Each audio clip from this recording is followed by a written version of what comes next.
Chers amis de langue française, je vous salue au nom du Seigneur Jésus-Christ. Et je voudrais partager avec vous quelques versets de l'évangile de Marc. C'est une très jolie histoire qui est arrivée à Jésus-Christ et ses disciples. Et je n'en lirai que quelques versets. C'est à vous de prendre une Bible et puis de lire tout ce passage. Marc chapitre 6, verset 34 à verset 44. Mais voici le passage qui nous intéresse tout particulièrement aujourd'hui.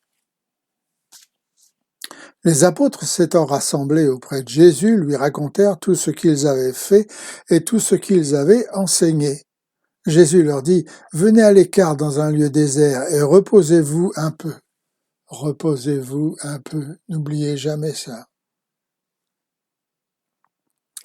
Car il y avait beaucoup d'allants et venants, et ils n'avaient même pas le temps de manger. Ils partirent donc dans une barque pour aller à l'écart dans un lieu désert. Beaucoup de gens les virent s'en aller et les reconnurent, et de toutes les villes on accourut à pied, et on les devança au lieu où ils se rendaient. Quand ils sortirent de la barque, Jésus vit une grande foule et fut ému de compassion pour eux, parce qu'ils étaient comme des brebis qui n'ont point de berger. Et il se mit à leur enseigner beaucoup de choses. Comme l'heure était déjà avancée, ses disciples s'approchèrent et lui dirent, « Ce lieu est désert, l'heure est déjà avancée. Renvoie-les afin qu'ils aillent dans les campagnes et dans les villes et dans les environs pour acheter de quoi manger. » Jésus leur répondit, « Donnez-leur vous-même quelque chose à manger. » Quelle responsabilité, mes amis. Il y a de ça quelques années déjà, nous avions l'habitude, ma femme et moi, de passer nos vacances en France pour voir ma famille. Et nous n'oublions jamais d'aller chaque dimanche à la salle centrale de Paris. Je me souviens qu'un jour, après le culte du matin, nous décidâmes de prendre le métro pour visiter Paris. Mais que voulez-vous lorsqu'il est midi et que l'on n'a pas mangé depuis le petit déjeuner, il faut bien se nourrir, et nourrir un grand gabarit comme le mien. J'avais faim, il fallait faire quelque chose.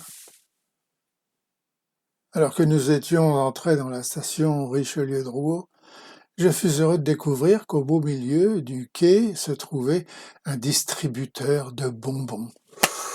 Ah, ô joie ineffable et profonde pour l'homme dont la faim profonde se veut dans un distributeur, trouver l'âme d'un rétributeur. Je n'en croyais pas mes yeux, je sautais de joie. 5 anciens francs le bonbon. Miam, miam, miam, miam, miam, miam, miam. En attendant mieux, cela ferait un peu passer ma faim. J'introduisis ma petite pièce fiévreusement dans la fente de la machine. Pièce qu'elle avala goulûment, et j'attendis patiemment qu'elle me rendît le bonbon que j'avais choisi. Mais il ne se passa rien. Rien ne vint. Elle me regardait là, impassible, comme si rien n'était arrivé, comme si je n'existais pas. Et moi, qui sentais la moutarde me monter au nez, je réalisais que, comme un idiot, je m'étais fait rouler de 5 anciens francs par une vulgaire machine à distribuer les bonbons. Et que 6 des Français avaient commencé la révolution face à une monarchie, je m'en foutiste, eh bien moi, Jacques Rouffet, je serais prêt à faire la guerre s'il le fallait à cette boîte de métal qui n'en faisait qu'à sa tête. Ah, c'est vrai, quoi. Un peu déçu, mais cependant patient.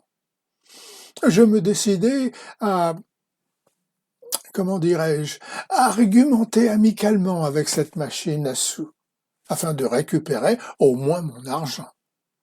ingénieusement à l'aide d'un trombone à papier, vous savez, trombone à papier, que j'introduisis avec de grandes précautions dans la fente de cette croqueuse de pièces. Je m'aventurais à essayer de décoincer le mécanisme. Euh, Peine perdue, rien à faire. Cette situation commençait sérieusement à m'échauffer les oreilles, non seulement parce que je me trouvais avec devant moi un distributeur de bonbons têtu comme une mule, mais aussi parce qu'autour de moi, autant sur mon quai que le quai d'en face, les gens qui attendaient leur métro du dimanche s'amusaient de mes malheurs à mes dépens. Exaspéré, et afin de raisonner mon interlocutrice à l'aide de vérités plus convaincantes, j'utilisais la méthode dite du flipper. Vous connaissez le flipper, hein? Souvent on joue au flipper dans les cafés, n'est-ce pas?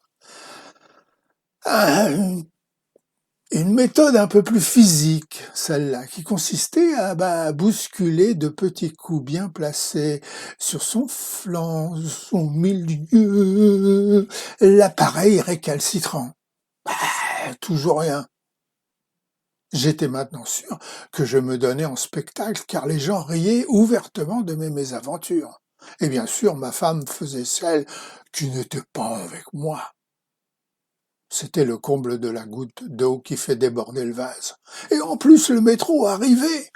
Alors, dans un moment de profond désespoir, vidé de toute persuasion, désemparé de ne pouvoir réussir à la convaincre, au bout du rouleau, décontenancé, déconcerté, impuissant à me faire restituer mes 5 anciens francs, je lui administrais, tel un cantonat marquant un but à 30 mètres, à un coup de pied magistral qui l'a fait sursauter, tout comme mon public d'ailleurs, bouche bée devant tant d'audace et de férocité.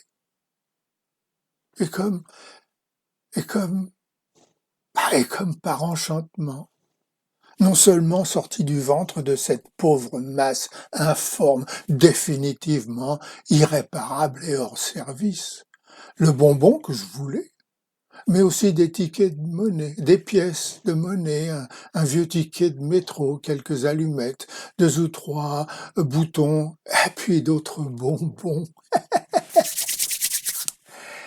avec une certaine fierté et une pointe d'orgueil. Je rangeais soigneusement dans ma poche, devant les yeux stupéfaits des curieux, mes trophées de guerre, et entrais triomphalement dans le métro. Jacques Rouffet, me dit ma femme, horrifiée, tu devrais avoir honte de toi que je ne te vois plus recommencer cela. Elle alla s'asseoir et me demanda un bonbon. Mes amis, je crois que toute l'Église chrétienne et avec elle l'armée du salut se trouve en face d'un réel problème aujourd'hui. Nous sommes devenus comme ce distributeur de bonbons. Nous ne délivrons pas la marchandise désirée. De quoi a donc besoin l'âme de ce pays? De quoi ont donc besoin les âmes de ceux avec qui vous vivez, travaillez et jouez? Que cherchent-ils? S'ils avaient soif d'action sociale, soif d'activité musicale, de leçons de morale, soif de commérage, soif de vantardise, nos salles, nos chapelles, nos églises, nos temples seraient pleines à craquer et regorgeraient de gens satisfaits. Mais est-ce bien là ce que recherchent les âmes assoiffées qui peuplent notre pays? Moi je vous le dis, non, et 1000 fois non. Ce que l'âme de notre pays, de votre pays recherche, et avec elle celle de tous les êtres humains, c'est de connaître Christ et la puissance de sa résurrection. Ils ont en eux le besoin de savoir comment être libérés de ce mal intérieur qui les ronge et les force à être jaloux, envieux, égoïstes, orgueilleux, emportés, vaniteux. Ils recherchent comment vivre avec les autres hommes dans la paix et la bonne humeur. Mais ils cherchent aussi à découvrir au plus profond de leur cœur cette paix que Dieu seul donne. Ils veulent découvrir comment être pardonnés de ce qu'ils font mal, espérer que leur vie va changer. Ils désirent tourner la page, être nés de nouveau.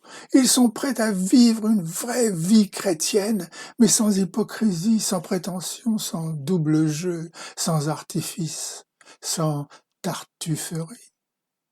Et moi, je vous dis, mes amis, après avoir mis toute leur confiance, toute leur aspiration, toutes leurs espérances en nous, les chrétiens, et même leur argent, hein, ouais,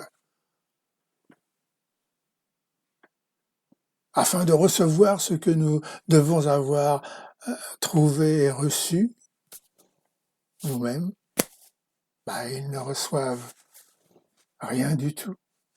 Tout est bouché par des dogmes, des traditions, des habitudes, des doutes, des péchés en tout genre. Tout est coincé par la paresse, la peur, et le qu'en dira-t-on, un vrai dépotoir. Comment voulez-vous qu'ils croient en la résurrection de Jésus-Christ alors que nous vivons comme s'il était mort? Il faut se réveiller. Je suis sûr que si Jésus-Christ venait aujourd'hui ici même, il dirait la mort dans l'âme et les yeux remplis de larmes regardant tout notre peuple. Ils sont comme des brebis qui n'ont pas de berger. Et se retournant vers vous et moi, les chrétiens, Christ ajouterait, donnez-leur vous-même à manger. Pas simplement le prêtre, le pasteur, l'officier de l'armée du salut, mais nous, tous les disciples, Christ, lui, nous dit, va chercher et trouver ceux qui sont perdus et amène-les jusqu'à moi. Voyez-vous, Jésus-Christ ne nous demande pas simplement de donner notre témoignage, pas seulement de prier pour eux, pas seulement de les vêtir, pas seulement de les inviter à venir à nos cultes. Il nous dit clairement, donnez-leur vous-même à manger. Pas simplement la nourriture du corps, mais surtout la nourriture dont leur cœur, leurs âmes ont besoin. Et voyez-vous, c'est là où beaucoup de chrétiens échouent dans ce que le Seigneur attend d'eux. Ils ont voulu s'accaparer Dieu et son Fils pour eux-mêmes, alors qu'ils auraient dû le partager avec le monde qui les entoure. À la vision du pécheur perdu, embourbé dans ses péchés, ils ne sont pas comme notre Seigneur, émus de compassion, leur cœur ne ressent rien, leur entraille n'éprouve rien, leurs âmes restent insensibles aux besoins spirituels si profonds de l'autre. Combien de salutistes se cachent aujourd'hui encore derrière le slogan « Soupe, savon, salut » pour se justifier de ne pas être des gagneurs d'âme. Combien de chrétiens aujourd'hui de tous bords se faufilent, se dérobent, s'excusent, s'évadent, se défilent pour ne pas réaliser la volonté de Dieu qui est de chercher et de trouver ceux qui sont perdus. Combien aujourd'hui connaissent la Bible de A à Z, prient souvent et ont suivi toutes sortes de formations, quelles qu'elles soient, théologiques, musicales, sociales, voire politiques, mais n'ont jamais amené quelqu'un à Jésus-Christ. Mes amis, vous ne pourrez jamais nourrir qui que ce soit du Christ si vous n'êtes pas nourri par Christ. Autrement, votre témoignage sera ressenti comme les bonnes paroles d'un opticien qui essaierait de convaincre un groupe d'aveugles des avantages qu'ils auraient à porter des lunettes. Donnez-leur vous-même à manger. En relisant ce passage biblique que nous partageons ensemble, je peux voir que les disciples de Jésus ont de bonnes excuses pour ne pas faire sa volonté. Il est tard, l'endroit désert, ils sont fatigués, il n'y a pas d'argent, et même s'il y en avait, où pourraient-ils acheter de la nourriture dans le désert? Alors, alors leur solution est la solution typique de ces religieux hypocrites qui se font appeler chrétiens. Renvoie ces gens, nettoyons-nous les mains de leurs besoins, de leurs difficultés, de leur recherche sur la vraie vie, la vie en Christ. Après tout, Major, c'est de leur faute. Ils auraient dû apporter leur pique-nique. Ils n'ont qu'à s'en prendre à eux-mêmes. Ce n'est pas notre problème. Jésus nous dit, donnez-leur vous-même à manger. Mes amis, nourrissez-vous autour de vous les gens qui ont des besoins spirituels, ou les laissez-vous se débrouiller seuls avec leur vie? Ils ne viendront pas à vous, vous devez aller les chercher et les trouver. Alors moi, je me pose cette question qui trouble mon âme. Êtes-vous des gagneurs d'âme? Êtes-vous conscient de cette soif de recevoir la vie du Christ qu'ont les gens autour de vous?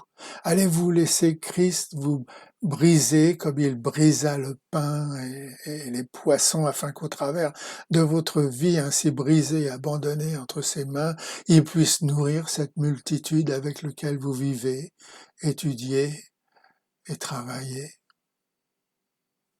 Cette décision, mon frère, ma sœur, cette décision est la vôtre. Aujourd'hui, Christ a besoin de gagneurs d'âme. Alors ma question, elle est simple. Qu'allez-vous faire? Christ a besoin de vous. Alléluia. Êtes-vous prêts?